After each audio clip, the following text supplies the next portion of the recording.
sejauh kita merasa bahwa kita tidak sempurna, ya kita nyaman-nyaman aja dan kita jadikan itu joke, malah joke gitu loh, bahwa ya ketawain diri sendiri aja, kita jadi tidak mudah terpengaruh gitu loh, tidak gampang baper gitu loh.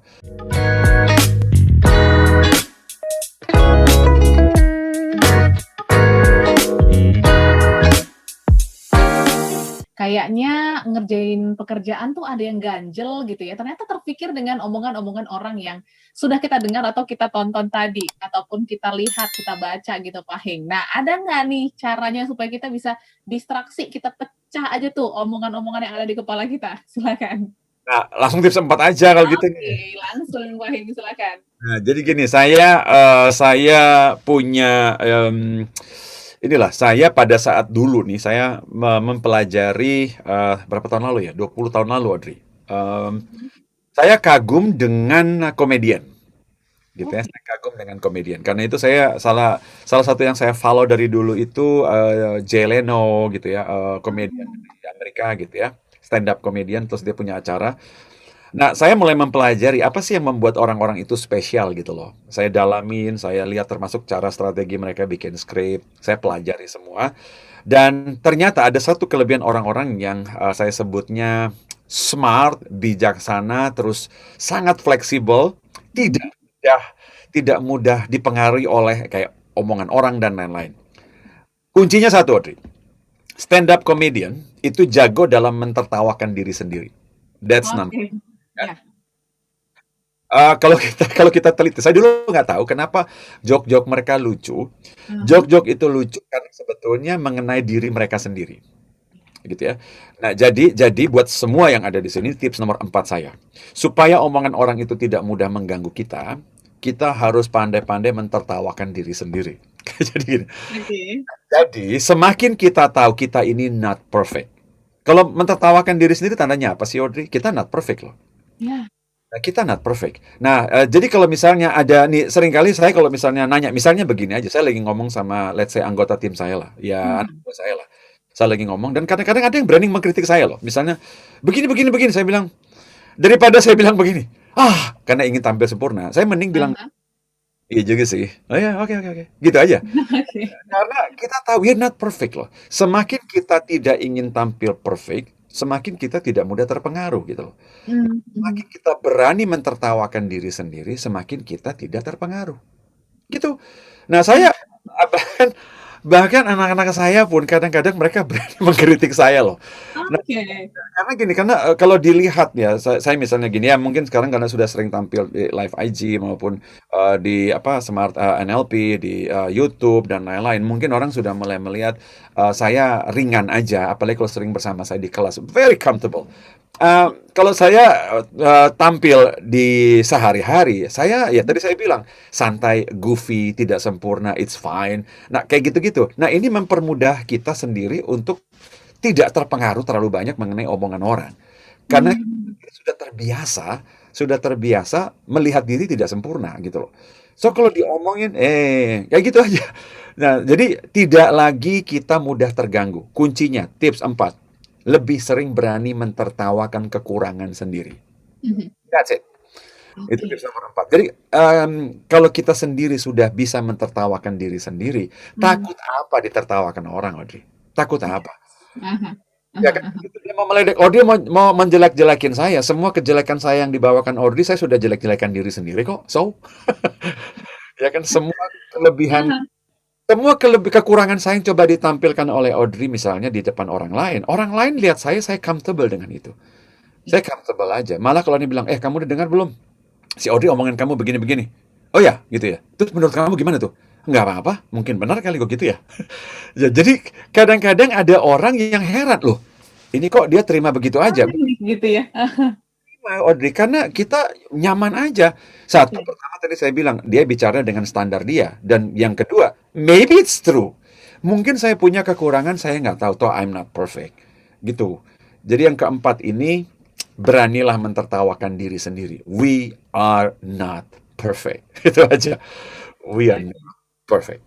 Yes. Ini jadi next level of self acceptance ya, kalau kita udah bisa menertawakan kekurangan kita, jadi ya itu penerimaan diri juga ya Pak Hig ya, memahami kekurangan, kelebihan, sehingga ya udah, jika memang kekurangan kita komentarin, ya emang begitu mungkin, atau mungkin ya udahlah dibawa santai aja gitu ya.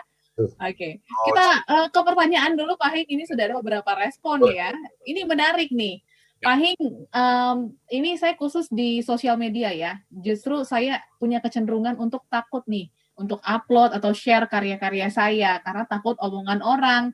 Padahal belum saya lakukan, tapi udah ada nih di otak saya skenarionya. Gimana ya cara untuk menghilangkan tuh pikiran-pikiran negatif sebelum kita melakukan hal malah, katanya gitu Pak Hing. Silakan. Em, ini kalau saya karena keterbiasaan NLP aja sih. Jadi Oke. di omongan orang bagi saya bagus banget loh. Hmm. Malah kalau omongan itu disebar lebih bagus lagi. Hmm. Karena ada orang yang gara-gara diomongin produk kita yang kita upload itu malah pengen tahu. Oke. Malah akhirnya promosi gratis sih. Ya. Tadinya kalau kita nggak diomongin, orang-orang yang tadi di luar jangkauan pengaruh kita juga nggak tahu kan. Mhm. Gara-gara Audrey ngomongin saya, teman-teman Audrey sekarang pengen tahu dong mengenai saya. Akhirnya pisang goreng yang saya jual teman-temannya sekarang nemu kan gitu. Tadi saya jual pisang goreng nggak ada yang tahu. Gara-gara Audrey ngomongin saya nih. Lu udah tahu belum pisang gorengnya si Hing itu? Enggak, dia ngintip sekarang. Jadi terima kasih. Gitu. Jadi kadang-kadang kalau mengupload entah produk, entah jasa, entah apapun service yang kita upload aja, upload aja. Dan tandanya diomongin. Kalau Anda sudah mulai punya haters, kalau misalnya sosial media kita sudah ada yang berani thumbs down, it's Mhm. It's good berarti. Iya. Berarti kita dapat real fan sekarang. Kalau ada yang berani jempol, it means real. It means Oke. gitu loh. Saya mending ada yang bilang ada yang nggak suka. Ya so, it's okay. Konten saya bukan buat semua orang kok. Ada yang suka Mhm. kan. Kalau ada yang Mhm. nggak suka nggak apa-apa. Gitu loh. Itu aja mentalnya Bu. Oke, terima kasih Ibu Diana sudah berpartisipasi. Ini jadi masukan yang baik untuk kita ya. Karena masih banyak juga nih Pak Hing ditemukan teman-teman yang mungkin takut untuk share karyanya padahal mungkin berbakat gitu ya, karena terlalu memikirkan ya itu pandangan orang lain yang kita bahkan nggak kenal nih di sosial media ya. Betul banget. Selalu kalau saya mendengar ada teman-teman dulu yang bilang, kapan sih postingan saya ini jelek loh, postingan saya Hmm. loh, video saya jelek loh, video. Hey, hey, hey, hey, hey, hey, hey.